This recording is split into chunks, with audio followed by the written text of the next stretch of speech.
3 tips paano palaguin ang pera. Una is disiplina. Hindi talaga tayo makakaipon kung wala tayong disiplina at hindi natin sinisimulan ng pag-iipon at hindi natin to nagagawa ng tuloy-tuloy. Sa sample natin dito, kung lahat pala tayo, nung unang nagtrabaho pa lang tayo, nag-ipon tayo ng 3,000 per month.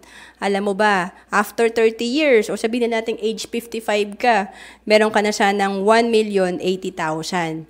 Nakasave pa lang yan sa unan at savings account. Wala pang tubo yan.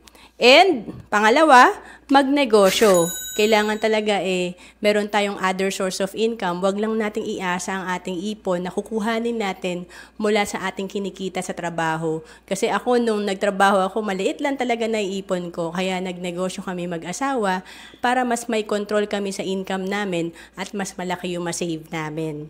And then, pangatlo, mag-invest. Kanina, 1 million ang savings natin kung nasa unan lang or nasa savings account.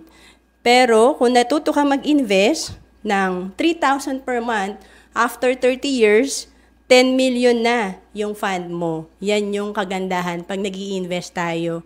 Ito ay kung nalagay mo halimbawa sa 12% per year ang interest compare sa nasa savings account lang or nasa unan natin. So again, 1 million versus 10 million, ang laki ng difference pag nag-i-invest tayo. To know more about savings and investment, comment ka lang.